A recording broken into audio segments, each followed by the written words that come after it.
Welcome to Acelab Mini Tutorials. I'm Bo, a former architectural designer and the Director of Growth and Architectural Relations at Acelab.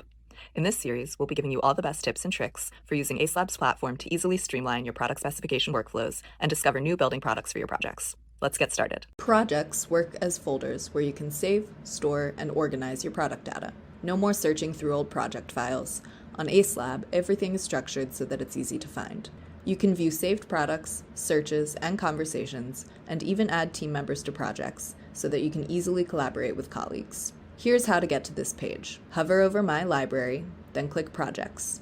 To add a new project, click this box on the left. Enter the name, type, location, and anticipated start date for your research.